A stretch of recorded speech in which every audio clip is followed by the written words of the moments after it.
I saw a story again, John Gruden yesterday talking about Khalil Mack, and the reports are they're not close to signing Khalil Mack. Khalil Mack's the best pass rusher in football, arguably. John Gruden said yesterday, our defense wasn't good last year, even with Khalil Mack.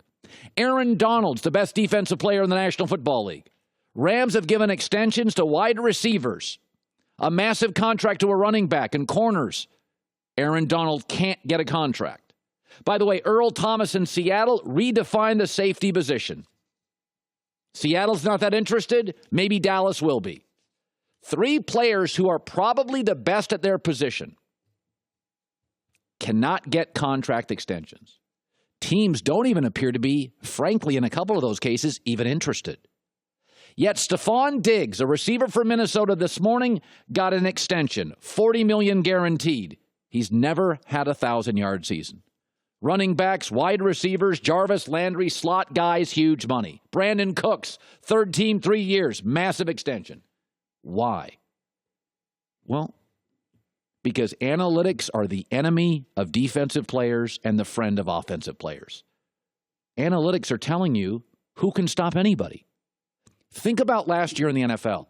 The Jacksonville Jaguars. You know you're a good defense when you get a nickname, Saxonville. Saxonville. Man, they were tough. Really? Big Ben played them. And in the games he played them, he had a 64% completion percentage, threw for 470 yards and a passer rating over 110. Tom Brady ate him alive, and so did Jimmy Garoppolo. The Jags did beat up on Jacoby Brissett and Tom Savage and Tyrod Taylor and Andy Dalton and TJ Yates and Deshaun Kaiser. There were a lot of injuries last year, so the Jags defense looked really good against bad quarterbacks and replacement quarterbacks.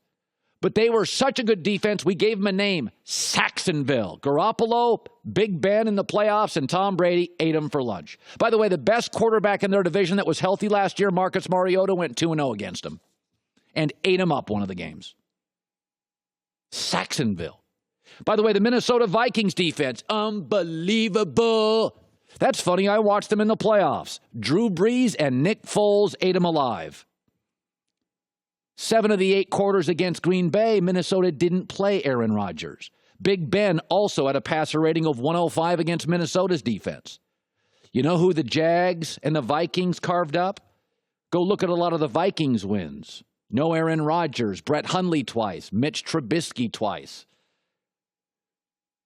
The Jags got a nickname, and we perceived the Vikings to be unbelievable. No, we had a lot of injuries last year. There was a lot of garbage quarterback play, especially Thanksgiving on, and the Jags ate it up. But Garoppolo, Roethlisberger, Big Ben, Brees, Nick Foles didn't have any problem with the Jags, didn't have any problem with the Vikings. By the way, in the Super Bowl last year, New England and Philadelphia had top 5 defenses, each with 2 weeks to prepare for one another.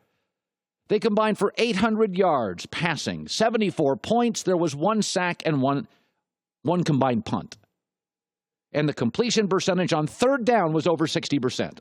And the Eagles have a great defense, and New England's scoring defense was top 5 in the league. Nobody could stop anybody. Saxonville couldn't stop the good quarterbacks. Minnesota's great defense got carved up in the playoffs, and the Super Bowl was a video game between 2 top 5 defenses with excellent coaching staffs that had 2 weeks to prepare.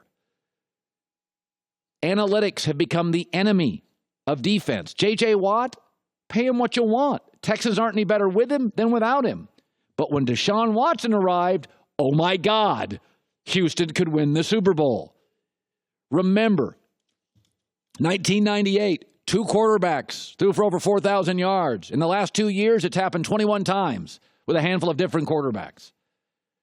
Analytics in basketball have made it easier for the LeBron and the Kevin Durant. The big man ain't playing baseline to baseline. So don't look at him and go, he's 15 years in.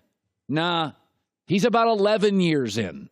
That's what his body is. It's 11 years in. He doesn't have to guard bigs. He doesn't have to lean on bigs, and bigs don't lean on him. It is a 37-foot game. Not baseline to baseline, 3-to-3. Scoring and defending. And in the NFL, analytics are the enemy of defensive players. Earl Thomas, no offers. Aaron Donald, what's going on? Khalil Mack, not close. And Stephon Diggs and Brandon Cooks are getting massive contract extensions. You can't stop anybody these days in the NFL. Don't fall for Saxonville. Don't fall for you can't score on Minnesota. Aaron Rodgers will move the ball both times he faces the Vikings this year. Both times. Last year, Brett Hundley in 7 quarters couldn't. That doesn't make you a great defense. By the way, is this last year? Denver was 3rd in total defense last year. They gave up 51 points to the Eagles and 41 to the Patriots. That was a great defense last year with Von Miller in that pass rush and that secondary. Denver, 51 to the Eagles, 41 to the Patriots. You know why I love analytics too? Because they take out the dumb guy argument. You know, the guy at the bar, I'll tell you, this guy's the best. Analytics are like, no, actually, Carmelo Anthony's actually not nearly as good as you think. Hi, everybody. Thanks for watching. Subscribe here to get the latest from the show. Also, be sure to check out more of the best clips from The Herd or go watch a few segments from other shows on FS1.